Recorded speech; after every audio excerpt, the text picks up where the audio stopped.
Hey everyone, I'm Kyle Brown. And I'm Brianna Kennedy, and you're tuned in to a special edition of WBTV. Recently, there are many controversial issues arising all around the world. Public disagreement has increased due to many topics becoming present in today's day and time. These issues, that have not occurred prior, have caused great disagreement and varying opinions. On today's show, double standards, how guys and girls are treated differently due to tattoos. Gas prices are at an all-time low, but is that actually a good thing? Immigration, should those who enter our country be granted citizenship? And standardized testing, something we've done since elementary school, but does it have more of an impact than people think? This is WBTV. Over 45 million Americans have at least one tattoo, which adds up to $1.65 billion spent on tattoos in the U.S. Many of these men and women who have tattoos find themselves covering up their body art in the workplace. Some agree that having a tattoo makes one look unprofessional, while others take it on a personal level. Brendan was a victim of his boss considering tattoos unprofessional, while Larissa vouches for women who get treated unfairly for being inked. How do you like your new anchoring position? It's great. At least I can't get fired from this one like my last job because of my tattoo. But you can't even see it. Doesn't your shirt cover the whole thing? Well, they saw it, and they fired me. I didn't like that place anyways.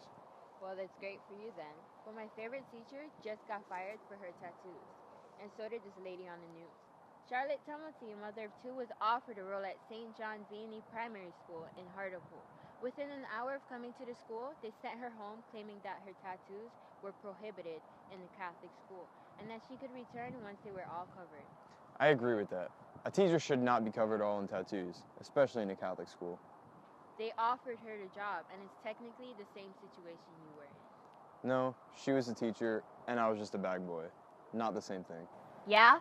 According to Vanishing Tattoos, 6% of Americans get their tattoos removed for business purposes, and 29% will be relieved from their job due to their tattoo. Well, if you want to play that game, the same website says that up to 74% of recruiters don't care about tattoos, and I was just done forgetting mine, knowing that they would fire me. Maybe it just has to do with something that she's a woman teacher with tattoos in the workplace. Why can a man having a tattoo be less likely to be fired than a woman? Why is a man having a tattoo more acceptable than a woman? Why do people think women are less capable when they have a tattoo? You just opened up a whole new can of worms. You don't know what you're getting yourself into. All right, I'll give you that. I take it back. Yeah, because women are always right. Nope, not going there. That's for another day. I'm Brendan Maher. And I'm Larissa Woerdings. Have a nice day. Tattoos are a great way to express yourself. However, it's always good to check job standards before getting one. The economy in the U.S. has endured tough times, and it's slowly getting better. As you can tell, gas prices have been dropping, making it cheaper to get from place to place, which makes Americans very happy. But this happiness may only be for a short time when we start to experience the aftermath of what these low prices might cost us. Lately, gas prices have seemed to be decreasing at an extremely fast rate. But is it really beneficial for the economy as a whole? Lower gas prices are great.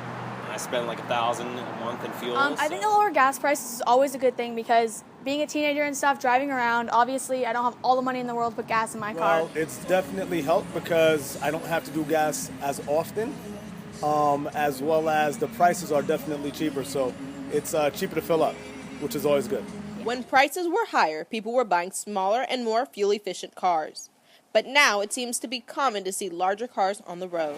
Yeah, normally when we're gonna see the big car, when we're gonna sell the diesel, that time the more big car will come. And normally, the all type of car is visiting this store. I think when the gas prices were more expensive, people were buying smaller cars to help them out. But now that gas prices are cheaper, I don't understand why people buy big cars, like because it's gonna cost the same amount because you fill it up all the way.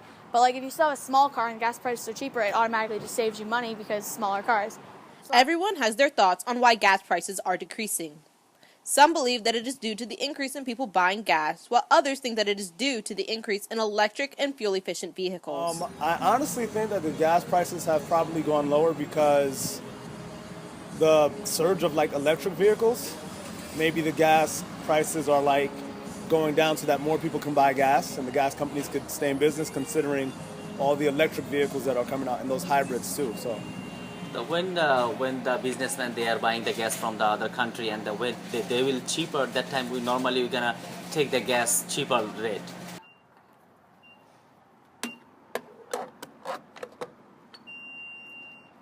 Gas. Everyone needs it to fuel their car and get them where they need to go.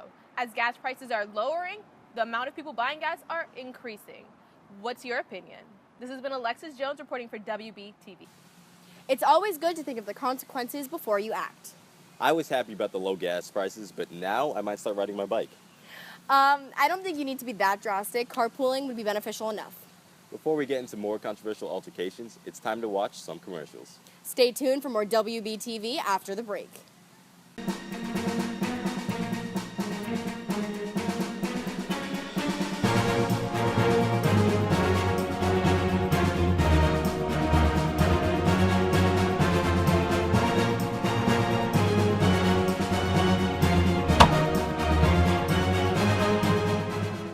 Welcome back. I'm Kyle Brown.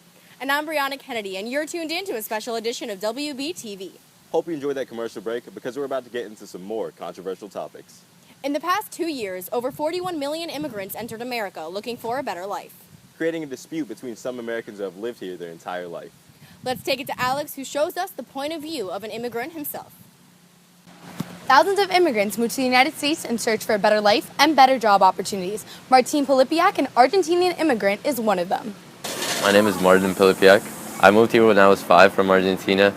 My dad was in the sales division in HP, and they told him that he had reached the highest point that he could reach in his division for the Argentina bracket. And they told him that if he wanted to continue to move up in the ladder, that he would have to move to Florida where the division is larger and he could make more changes. I think immigration's a good thing if it's done the legal way. Illegally, there are parents that have their children born here just so they can get citizenship, and I don't believe that's right. If they stopped immigration and I wouldn't be able to see my family, I really would be sad by that. All my family lives over there. The only members of my family that live here in the United States are my sisters, my mom and my dad. Everyone else still lives back at home in Argentina, and my family, we don't come from a wealthy background, so we don't have that many chances to see them since they can't come here as often. I do think that it takes away from American citizens just for the fact that we have a really high unemployment rate as it is for the citizens, and then immigration, they're coming in, they're going to work for lower wages, so they're taking the jobs that corporations can't give to American citizens because they won't work for these lower wages. A lot of times people don't see how hard it may be to have to learn a brand new language or adapt to a whole new situation. It's like having to learn everything twice compared to if you were born in this country and you've already had a lot of things given to you. I think it is important for colleges to have diversity and not just let in all the Americans, because they might have better grades, but they haven't had to struggle as much as other people. Though some Americans believe immigrants take away from our country, on the flip side, they keep us diverse and competitive. This has been Alexzandria Rogers reporting for WBTV. Clearly, there are many different opinions on immigrants entering our country. There are also many contradicting opinions regarding standardized tests. From FCATs to ACTs or SATs, these tests have followed us throughout grade school. But how much are they actually benefiting us students? Ever since the 3rd grade, Florida students have faced sitting in a room with 25 other students, a Scantron and a number 2 pencil to determine if they're ready to move on to the next level in their education. So, in elementary school, standardized testing was completely different. It was just that I could go from 3rd grade to 4th grade even if I didn't do well on the FCAT because they just let me retake it. But now when I go on to high school, it's just if I do not do well on this, then the college of my choice won't accept me. And that's important because I want to go ahead and advance in my majors and minors, and it's just too much to handle right now. School systems nationwide prefer standardized testing. However, students have a different view. Throughout my entire career in school, I've kept up my grades and I've just been doing as best as I could. But now I'm getting to the point where I have to take these standardized tests like SAT and ACT, and it's just becoming so difficult for me because now I know that the pressure's on. If I mess up here, then everything I just did means nothing. Students all over are working extra hard to maintain their GPA in order to stand out amongst thousands of applicants, but colleges may be putting too much emphasis on SAT and ACT scores. Personally, I don't think the SAT, ACT tests are fair because you're in your senior year and you're working hard, getting good grades, maintaining your grades, and then it all comes down to this SAT, ACT test, and if you're not a good test taker or you're having a bad day or you get a bad night's sleep, you're not going to do well on these tests, and that's what determines your future, your college you go to. You could be getting straight A's, but you could be a really bad test taker and then not get into the college you want to go to. Whether students agree with the standardized testing or not, they're still required to take them. From FCAT determining if you move on to the next grade to SATs and ACTs determining your career path, standardized testing will for sure be around for a while. This has been Victor Jorges for WBTV. As seniors, we know firsthand about SATs. And how stressful college applications can be. It wasn't too stressful for me. Yet again, another controversial topic. This has been Kyle Brown. And Brianna Kennedy. Thanks for watching our special edition of WBTV. Have a great day.